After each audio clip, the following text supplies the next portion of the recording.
Bonjour tout le monde. Alors aujourd'hui, je vous retrouve pour répondre à une question là, et ça n'a rien à voir avec la nourriture, hein. Ça a trait aux relations sentimentales. Alors, je suis pas un coach séduction, mais j'ai quand même une certaine expérience et je me suis beaucoup renseignée sur ces trucs-là. Donc voilà, je donne juste mon avis et c'est juste des pistes comme ça. Voilà. Donc, si ça peut aider, tant mieux. Et puis après, bon, c'est pas forcément la vérité absolue, hein. À voir. Donc la question. Aurais-tu des conseils pour s'extirper d'une relation sentimentale non épanouissante quand on aime encore cette personne? Alors, vu la façon dont c'est formulé, on dirait que c'est fini, hein, qu'il y a eu déjà rupture, mais que peut-être que tu es encore en contact avec cette personne trop souvent, et du coup c'est dur de tourner la page, quoi. Alors déjà, tu as compris que c'est non épanouissant, donc du coup c'est déjà une bonne chose. Et en fait, là, t'es certainement en train de souffrir et peut-être que ça fait un certain temps que ça dure. Et ce qui serait bon que tu fasses, c'est de commencer à faire une liste des choses qui sont importantes pour toi chez un partenaire. Alors, les choses les plus importantes, tu mets en haut. Et en dessous, tu mets les choses avec lesquelles tu peux faire des compromis, les choses qui sont pas très importantes. Par exemple, un certain trait physique, que voilà, c'est peut-être pas si important que ça, par exemple. Donc tu peux noter les traits de caractère, les traits de personnalité qui sont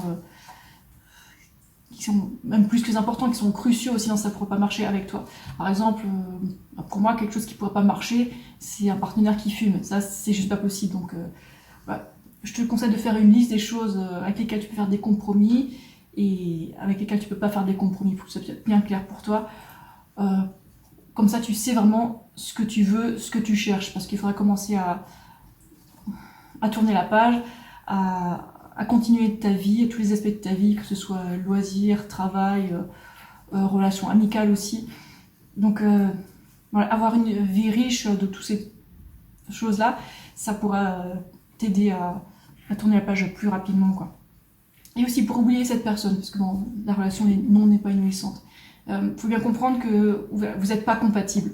Et pour l'oublier plus rapidement, ce qui peut aider, c'est de se débarrasser de toutes les photos communes. Si nécessaire, les balancer, les supprimer, si c'est sur support numérique. Ça aide, hein, parce que voilà, je parle d'expérience aussi, et puis après avoir discuté avec d'autres personnes, ils me disent la même chose aussi. Donc il faut aussi qu'il y ait une volonté de ta part de passer à autre chose. Mais bon, ça va prendre un certain temps, et ça prendra tout le temps qu'il faut pour que tu comprennes que il faut que tu réajustes tes priorités, quoi. Et aussi, si t'as pas peur d'être seul, ça va vachement aider. Parce que les personnes qui ont peur d'être seules vont se mettre dans des relations qui leur correspondent pas. Et ouais, se mettre trop vite dans des relations, c'est pas forcément une bonne chose, quoi. Et quand on a les idées claires, si on sait vraiment ce qu'on veut et si on a du respect pour soi aussi, on va pas se mettre en couple avec n'importe qui, quoi. Alors dans la question, tu as dit le mot aimer, quand on aime encore cette personne. Alors l'amour, c'est vrai qu'on a un mot commun pour toutes sortes d'amour, que ça aille de l'amour passionnel à l'amour bienveillant à long terme, l'amour, je sais pas, familial, tout ça. Donc quand quelqu'un dit j'aime cette personne, qu'est-ce que ça veut dire? Est-ce que c'est juste de la passion? Est-ce que c'est des émotions qui sont déclenchées par des stimuli? Faut voir, hein, fais-le clair. Moi je sais pas, je pense que cette personne a réveillé certains sentiments chez toi qui te rendent folle ou fou. Euh, et c'est pas forcément du vrai amour, quoi. C'est peut-être juste de la passion, de la fascination, de l'obsession. Donc voilà. À toi de tirer les choses au clair, de prendre tout le temps qu'il te faudra. Et à l'issue de cette période difficile, ben, tu auras évolué, grandi mentalement et ce serait une bonne chose. C'est douloureux, hein. Je pense qu'à un moment, tout le monde passe par là.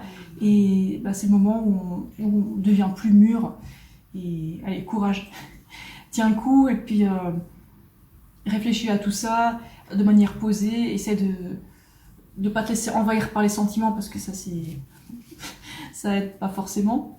Mais bon, on est des humains, on dit ça, des personnes émotives, qui ont des émotions, qui essaient de réfléchir. Et c'est vrai qu'on a tendance à justifier avec des arguments logiques des choses qu'on pense et pas l'inverse.